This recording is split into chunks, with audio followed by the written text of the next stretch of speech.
उत्तर प्रदेश की राजनीति सबसे अलग है। यहां पर हर पार्टी चुनावी मुद्दे अलग अलग तय करती है। यहां दांव की राजनीति है। जिन्ना गन्ना, हिंदू मुसलमान, दवा, राशन, पानी, बिजली, बेरोजगारी, ये भी मुद्दे हैं। लेकिन यूपी की राजनीति में जाति है कि जाति नहीं है। और सबसे बड़ा यही सवाल है कि हर राजनीतिक दल जाति पर ही आकर के टिक जाता है, क्योंकि सारी जाति, सारी राजनीति जाति समीकरण के इर्द गिर्द ही घूमने लगती है। मंथन में आज बात होगी यूपी में एक और बड़े दांव की।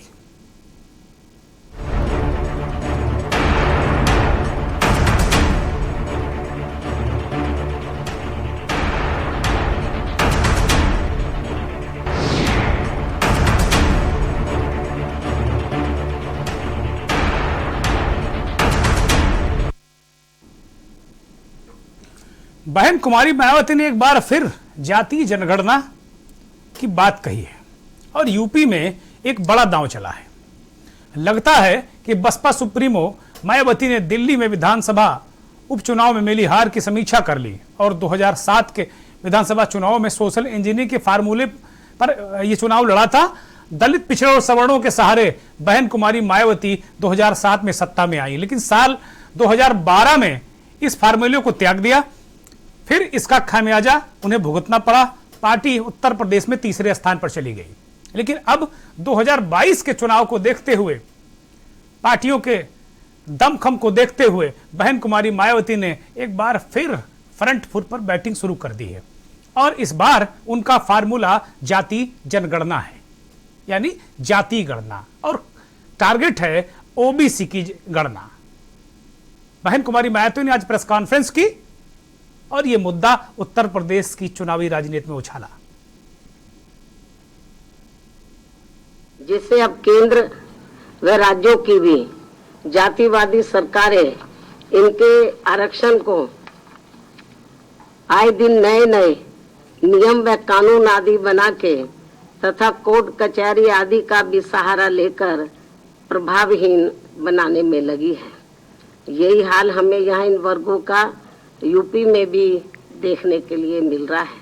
इसके साथ साथ पूरे देश में दलितों, आदिवासियों व अन्य पिछड़े वर्गों के लोगों के साथ हर स्तर पर हो रही जुल्म जाति भी अभी तक पूरे तौर से बंद नहीं हुई है। इसके अलावा ओबीसी समाज की केंद्र की सरकार से जो इनकी अलग से जातिगत जनगणना कराने की मांग चल रही है, जिससे बीएसपी पूरे तौर से सहमत है, उसे भी अब केंद्र सरकार द्वारा जातिवादी मानसिकता के तहत चलकर नजरअंदाज किया जा रहा है। बहन कुमारी मायावती जाति जनगणना की बात कर रही हैं और कह रही हैं कि दलितों, पीड़ितों, शोषितों, पिछड़ों पर यह सरकार जुल्म कर रही जातिवादी मानसिकता की सरकार है। एक जाति की बात कर रही हैं और सरकार पर जातिवादी होने का आरोप भी लगा रही हैं। बहन जी हैं, ठीक है, लगाना भी चाहिए। वो एक छत्र नेता अभी तक रही हैं दलितों के, इसमें कहीं कोई संदेह नहीं है। बड़ा सवाल ये है कि बहन कुमारी मायावती क्या, किस तरीके से, अभी मुझे लगता है कि उत्तर प्रदेश के चुनाव में अभी किस मोड पर जाना है। अभी बहन जी सारे जो सिस्टम है, जो सारे जो तीर हैं, उनको तोल मोल कर चला रही, तोल मोल रही। कभी जाति वाला, कभी अल्पसंख्यक को लेकर वो करती हैं, क्योंकि जो अगड़ा, पिछड़ा, दलित और अल्पसंख्यक, ये बड़ा जबरदस्त कॉम्बिनेशन रहा है। और 2007 का चुनाव था, उसमें बहन जी को बहुत धुआंधार सफलता मिली थी। यही वजह है कि उन्होंने एक बार फिर, चूंकि उत्तर प्रदेश में जो जाति गणना को लेकर समाजवादी पार्टी और पिछड़ों को लेकर समाजवादी पार्टी काफी फ्रंट फुट पर खेल रही है, और जो छोटे छोटे इलाकों के संगठन जिनके पास 2%, 3% तक वोट है, उन पार्टियों से समझौता करके अखिलेश यादव ने इस चुनाव को बेहद दिलचस्प बना दिया है। ओबीसी का जो एक बड़ा चंक है, एक बहुत बड़ा चंक है ओबीसी वोट बैंक का, उस पर अखिलेश यादव लगातार पकड़ बनाते जा रहे हैं। यही वजह है कि चाहे बहन कुमारी मायावती हो या भारतीय जनता पार्टी हो, इन लोगों की जो रणनीति है उसमें इन्हें बदलाव करना पड़ेगा और कर भी रहे हैं। महेंद्र कुमारी मायावती अल्पसंख्यकों के साथ साथ अति पिछड़ों का मुद्दा भी लेकर आई। हालांकि वो दलितों पर उनकी पकड़ बहुत मजबूत रही और वो उनका जो vote bank, core vote bank रहा है वो दलित रहा है। उत्तर प्रदेश में दलितों की आबादी 21% है और उसमें 11% जाटों हैं, जिस कम्युनिटी से मायावती आती हैं। तो 21% दलित एक बहुत बड़ा वोट बैंक माना जाता है। दूसरे उनके सामने हैं अखिलेश यादव, जो इस तरह की जाति गुणागणित बैठाने में लगे हुए हैं। हालांकि कोई भी दल ये नहीं कहता कि वो जातिवादी राजनीति कर रहे हैं। भारतीय जनता पार्टी जाति सम्मेलन कर रही लखनऊ में धड़ाधड़, लगातार सम्मेलन चल रहे हैं। उनको नाम चाहे जो कुछ दे दीजिए। बहुजन समाज पार्टी ने भी जाति सम्मेलन किए, प्रबुद्ध सम्मेलन कहा उन्हें। भारतीय जनता पार्टी भी समरसता सम्मेलन कह दिया। जो भी सम्मेलन उनके चल रहे हैं, लेकिन है सब जाति सम्मेलन। तो जातियों, उत्तर प्रदेश में जो हमने शुरुआत में कहा मंथन के मुखड़े में कि ये जाति जो गुणागणित है बड़ा गजब है।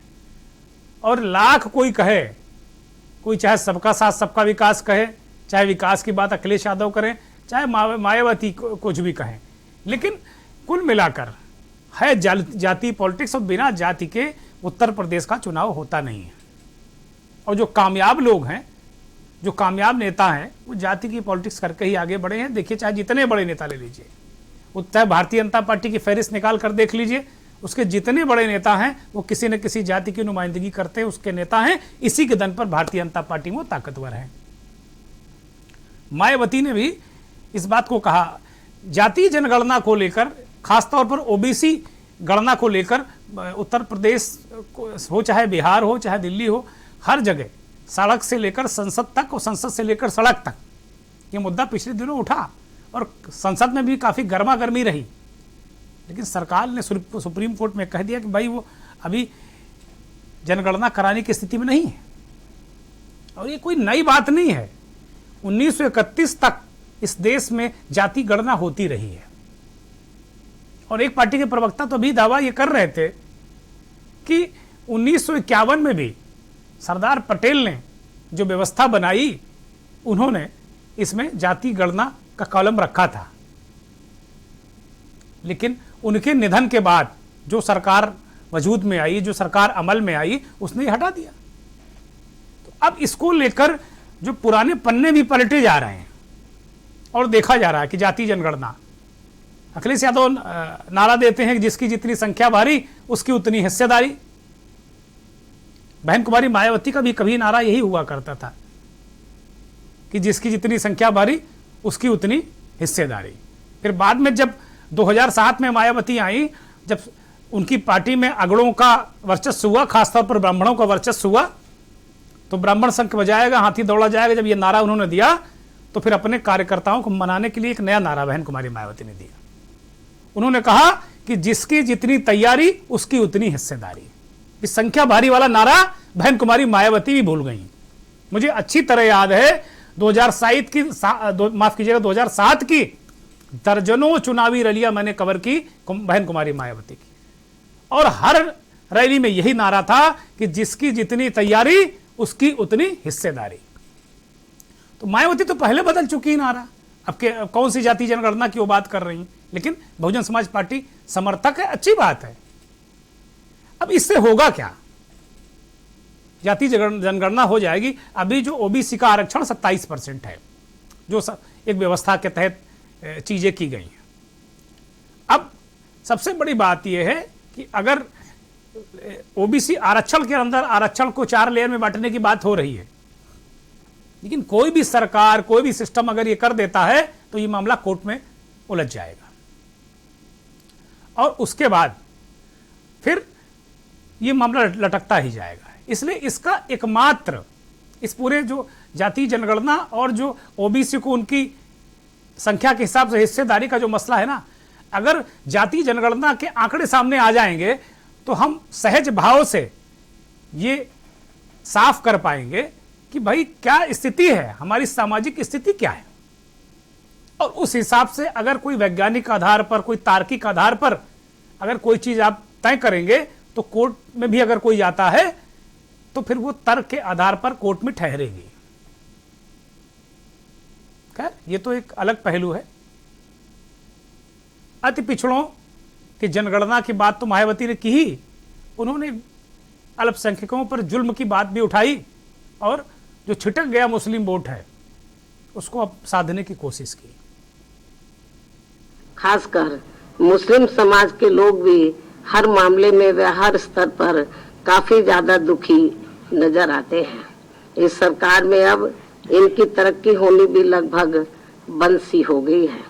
ज्यादातर फर्जी मुकदमों में फंसा के इनका काफी उत्पीड़न भी किया जा रहा है। साथ ही नए नए नियमों व कानूनों के तहत इनमें दहशत भी काफी पैदा की जा रही है, जो ये सब मेरी सरकार में कतई भी नहीं हुआ है। बीजेपी का इनके प्रति सौतेला रवैया भी साफ नजर आता है, जबकि बीएसपी की रही सरकार में इनकी तरक्की के साथ साथ इनके जान माल आदि की भी पूरी पूरी हिफाजत की गई है। बहन जी ने अल्पसंख्यकों के लिए भी बहुत बातें की, उनकी फिक्र की। अच्छी बात है, क्योंकि इस देश का संविधान उन्हें पूर्ण सुरक्षा की गारंटी देता है। उन्हें अपने हिसाब से पूजा करने, वो क्या खाएंगे क्या पहनेंगे, इसकी आज़ादी इस देश का संविधान देता है। और संविधान बनाने वालों ने बड़ी खूबसूरती से गुलदस्ते को सजाया है, जिसमें सभी जाति धर्म वर्ग संप्रदाय के लोग भारत में रहते हैं। और भारत शायद दुनिया का इकलौता ऐसा देश है जहां इस तरीके का गुलदस्ता है, और इस पर हमें गर्व है। लेकिन ये बहन जी ने, मुझे लगता है कि चुनाव आ गया है तो थोड़ा सा उनको और अच्छे तरीके से उन्होंने चीज़ों को रखा। लेकिन बहुत सारे अवसर आए जब अब इस प्रदेश में, इस देश में इस तरीके की घटनाएं हुई, उस समय भी बहन जी को आवाज़ बुलंद करनी चाहिए थी। खैर, अपने कार्यकर्ताओं में दम भरने के लिए बहन कुमारी मायावती ने कहा कि उनकी पूर्ण बहुमत की सरकार बनेगी। फिर इस बात को दोहराना चाहती हूँ कि बहुजन समाज पार्टी अकेले अपने बलबूते पर ही उत्तर प्रदेश की 403 विधानसभा की सीटें हैं, सभी सीटों पर अपनी पूरी और दमदारी के साथ चुनाव लड़ेगी।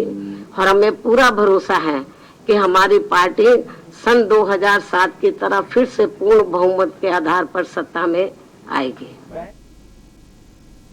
2007 दोहराने की बात कही बहन कुमारी मायावती ने, अच्छी बात है। लेकिन जो मंथन का मुखड़ा है ना, कि भाई जाति जो दांव चला है उन्होंने जनगणना का, असली जो मुख्य मसला यही है कि यूपी की राजनीति को एक बार फिर, हालांकि बिहार के चीफ मिनिस्टर नीतीश कुमार, वहाँ के नेता प्रतिपक्ष तेजस्वी यादव, ये सब कई दल जाके प्रधानमंत्री से मिल चुके हैं और कह चुके हैं कि भाई जाति गणना कराओ। इसी तरीके से उत्तर प्रदेश में अखिलेश यादव, मायावती और देश के तमाम राजनेता इस बात को कह चुके हैं कि भाई पिछड़ों अति पिछड़ों की जो सही संख्या है वो सामने आनी चाहिए। इन्हीं जाति जनगणना क्यों जरूरी है और अब तक सरकारें इसे छिपाती क्यों रही हैं, या ये दूसरे शब्दों में कहिए कि इसे कराया क्यों नहीं गया। देश के जाने माने चिंतक, पूर्व न्यायाधीश बीडी नकवी साहब हमारे साथ जुड़ गए हैं। नकवी साहब, बहुत बहुत स्वागत आपका, बहुत बहुत धन्यवाद, आपने समय दिया के न्यूज को, बहुत स्वागत आपका। शायद आप मेरा सवाल अगर सुन रहे होंगे तो मैं एक बार फिर दोहरा देता हूं कि बार बार इस बात को कहा जा रहा है कि भाई ओबीसी की जनगणना या जातीय जनगणना हो जानी चाहिए था या करा लेना चाहिए था। ये क्यों जरूरी है, क्यों होना चाहिए? एक सवाल, एक जो बहुत बड़ा वर्ग है वो इस बात को, मुझे नहीं लगता है कि बहुत इसको बारीकी से जानता है। आप विश्लेषक हैं, चिंतक हैं और न्यायाधीश भी रहे हैं, इस पर रोशनी डालिए। सामंतवादी के सामने, अच्छा तुम जमीन कब्जा करवाओगे मेरी सरकार, जिस दिन वो ये कहने लगेगा। मुझे लगता है कि नकवी साहब तक हमारी आवाज नहीं जा रही, नकवी साहब को लेंगे। लेकिन सबसे बड़ा यही सवाल है, बड़ा अहम सवाल है कि वास्तव में क्यों ये जरूरी क्यों है। जरूरी इन सेंस अगर देखा जाए तो वास्तव में अगर आरक्षण की बात है, संविधान में एक आरक्षण क्यों दिया गया था? तो केवल ये आर्थिक रूप से अपलिफ्टमेंट है उसके लिए नहीं दिया गया, आर्थिक रूप से उत्थान के लिए कि ये आरक्षण की जो मंशा थी संविधान में नहीं थी। संविधान में जो आरक्षण की व्यवस्था थी वो चाहे दलितों की हो, शेड्यूल्ड कास्ट हो, शेड्यूल्ड ट्राइब्स हो, या जो ओबीसी का आरक्षण बाद में चीजें की गई, तो ये व्यवस्था किस लिए की गई थी कि भाई सामाजिक रूप से जो लोग बहुत पिछड़े हैं, जिन्हें अस्पृश्य समझा जाता है, जिन्हें अछूत माना जाता है, उन्हें तरह तरीके से टार्चर किया जाता है, वो समाज के अग्रिम पायदान तक पहुंचे या बराबरी पर आ जाए। आरक्षण इसको लेकर किया गया था। जैसे जैसे चीजें बढ़ी, बहुत कुछ चीजें हुई हैं, काफी अपलिफ्टमेंट हुआ भी है, इसमें कहीं कोई संदेह मुझे नहीं लग रहा है। लेकिन सरकारों का जो रवैया है, बीच बीच में तरह तरह की मांगे उठती हैं कि भाई कुछ लोग समाज में ऐसे भी हैं जो आरक्षण के धुर विरोधी हैं। वो कहते हैं कि भाई आरक्षण किस बात का, और कुल मिलाकर इससे जो अपर कास्ट के लोग हैं उनकी मेधा, उनकी प्रतिभा नष्ट हो जाती है और वो बहुत पीछे हो जाते हैं। कि नरेंद्र मोदी सरकार ने आर्थिक आधार पर 10% रिजर्वेशन दिया है। अगर कोई गरीब सवर्ण है तो उसके बेटे बेटी को पढ़ाई में आरक्षण है। अभी नीट में उसी आरक्षण को लेकर सुप्रीम कोर्ट ने जवाब तलब भी किया है, केंद्र सरकार से पूछा कि भाई आपने किस आधार पे आर्थिक आरक्षण दिया और उसकी सीमा 8 लाख क्यों रखी। इसका तर्क संगत जवाब 1 माह के अंदर केंद्र सरकार को देना है। लेकिन ओबीसी के आरक्षण को लेकर, चूंकि अगर देखा जाए तो उत्तर प्रदेश की अगर जाति समीकरण को देखा जाए, हमारे सहयोगी उसे दिखाएं, उत्तर प्रदेश में आप देखिए ओबीसी की आबादी 42.5% के आसपास है। अनुसूचित जाति के लोग जैसा मैंने बताया 21% है, मुस्लिम 19% है, मेरे हिसाब से 1-2% बढ़े ही होंगे। सवर्णों की आबादी 17 से 19% है। ये आंकड़े हैं उत्तर प्रदेश के जाति समीकरण के आंकड़े हैं, जो ये एक तरीके से आप दिखा रहे हैं। मुझे लगता है मैं अपने सहयोगियों से कहूंगा कि ये लगातार लोगों को दिखाते रहें तो कम से कम एक क्लियर रहेगा कि हमारे यहाँ उत्तर प्रदेश का जो जाति ताना बाना वो है क्या। अब जो ओबीसी का मसला है, सर्वाधिक 42.5% वोटर ओबीसी का है, यानी ओबीसी के लोग हैं, और इसी वोट बैंक पर कब्जे के लिए या एकाधिकार के लिए या बहुत बड़ा भाग अपने हिस्से में करने के लिए ये जो जाति पॉलिटिक्स है, चाहे वो ओबीसी जनगणना की बात हो, चाहे अन्य तरीके से जातियों को आगे लाने की बात हो, ये हो रही है। अच्छी बात है, राजनीति तो अपलिफ्टमेंट के लिए होती है ना, राजनीति करनी चाहिए। और अगर राजनीति से किसी वर्ग का, किसी समाज का, किसी व्यक्ति का उत्थान होता है तो इससे बेहतर और क्या हो सकता है। देश के जाने माने समीक्षक, चिंतक, पूर्व जज बीडी नकवी साहब जुड़ गए हमसे। नकवी साहब, बहुत बहुत स्वागत, अभिनंदन आपका के न्यूज पर। सबसे बड़ा सवाल यही है, आप जैसे विद्वान व्यक्ति से मैं जानना चाहूंगा, हमारी दर्शक भी जानना चाहेंगे कि ये जो जातीय जनगणना या खासतौर पर ओबीसी की जनगणना को लेकर मांग उठ रही है, और एक बार फिर आज मायावती ने इस बात को कह दिया, तो ये क्यों जरूरी है, इससे किसका फायदा होने वाला है और कैसे फायदा होने वाला है? देखिए ऐसा है, मेरी आवाज आ रही है? मैं सुन पा रहा हूं, मेरे दर्शक भी आपको सुन रहे हैं, प्लीज कंटिन्यू। देखिए ऐसा है कि जातीय जनगणना हिंदुस्तान का एक बड़ा इशू है, और सारे हिंदुस्तान के अंदर जी ये बात जा रही है कि जातीय जनगणना होनी चाहिए। वो इसलिए कि हिंदुस्तान के अंदर जो हमारा ओबीसी तबका है उसके अंदर कॉन्शियसनेस जो है, जो जागरूकता देर में आई है जी, और उनकी बड़ी आबादी है, बड़ा समूह है उनका, और हिंदुस्तान में कास्ट एक रियलिटी है, इसको हम कभी भी इग्नोर नहीं कर सकते। हम चाहे कोई मूवमेंट चले, किसी भी तरह का चले, लेकिन इधर आके मैं देख रहा हूं कि उनके अंदर जागरूकता है और उनके अंदर एक ललक है राजनीति पर अपना पार्टिसिपेशन बढ़ाने की और अपने चीजों को ग्रो करने की। जी। क्योंकि देखिए इधर मंडल मूवमेंट ने जो एक फिलिप दिया, जो एक आवाज दी, उससे बहुत तब्दीली आई। जी। भाई ठीक है, हिंदुस्तान आजाद हुआ, हमारे दलित भाइयों को एक रिजर्वेशन मिला और उससे एक तस्वीर बदली हिंदुस्तान के समाज की। लेकिन मंडल मूवमेंट एक दूसरा स्टेप था जिससे हमारे बैकवर्ड भाइयों को ताकत मिली, पार्टिसिपेशन मिला, हुकूमत में हिस्सा मिला, सर्विसेज मिला। लेकिन जो खास बात कमी रह गई, मैं बहुत ही इस बात को महसूस करता हूं कि मिस्टर नायर ने मंडल रिपोर्ट में अपनी एक डिसेंटिंग रिपोर्ट दी थी। उन्होंने ये कहा था बैकवर्ड्स में जो लोग मेहनत कश लोग हैं, जो लैंडलेस हैं, उनको एड्रेस नहीं किया गया, वो कहीं पिछड़ गए, जिसको आज हम अति पिछड़ा कहते हैं। इसलिए मेरा ये मानना है कि जो मंडल की जो बकिया चीज थी उसके अंदर थोड़ा बंटवारा करना चाहिए, और जो लैंड होल्डर्स है और जो लैंडलेस है उनके अंदर कोई ना कोई बैलेंस, एक सोशल बैलेंस होना चाहिए। लेकिन अब जाहिर है हम एक ऐसे हिंदुस्तान में हैं जहां पर पूंजीवाद ने पूरा कब्जा कर लिया है पूरे सिस्टम पर, और हमारी डेमोक्रेसी के अंदर इलेक्शन बहुत महंगी चीज है, इसलिए पूंजीपति ही इलेक्शन लड़ सकता है। इसलिए अब जो चीजें निकल गई हैं हाथ से आवाम के, वो कम्युनिटी, रिलीजन, ये कोई भी बातें कर रहे हैं लोग, कब्जा हो गया अडानी अंबानी जैसे लोगों का, तो वो जो चीज एक तस्वीर बिगड़ी है, जो गुजरात पड़े हमारे हम देख रहे हैं, उससे बड़ा नुकसान हुआ है। चौहान साहब, जो मेरा महसूस करना है, मैं तो अपने बीजेपी के जो लोग हैं, कभी कोई बात होती है मैं उनसे ही कहता हूं कि अरे भाई अब तुम्हारे हाथ में क्या है, हमारी भी कोई औकात नहीं है, तुम्हारी भी कोई से नहीं है, तुम्हारी वॉइस होगी तो शायद तुम हमें भी सुन लोगे और कमजोर तबके के लोगों को सुनोगे। देखिए ये जो चीज है इकोनॉमिक वारफेयर के जोन में है। हम कभी स्टूडेंट थे लॉ के, तो ये हम पढ़ते थे कि इकोनॉमिक वारफेयर होगी दुनिया में, तो हमारी तब समझ में नहीं आता था, लिखाते थे एग्जाम में। लेकिन आज हमने कल के पढ़े हुए को, पास के जो हमने पढ़ा, उसे हम ये देखते हैं इकोनॉमिक वारफेयर। हिंदुस्तान के लोगों को ये समझना चाहिए कि कमजोर तबके को वो मौका मिलना चाहिए। इस 70 साल में किसान, गरीब किसानों में भी ओबीसी ही ज्यादा है, वो मेहनत कश है, छोटा किसान है, तो उसको किसान आंदोलन ने बहुत अच्छी तरह एड्रेस किया। मैं वाकई किसान नेता बहुत काबिल मुबारकबाद है कि उन्होंने इस हुकूमत को झुकाया और मोदी जी ने उस चीज को सरेंडर किया किसान के सामने, और इसमें हमारी डेमोक्रेसी की जीत हुई है।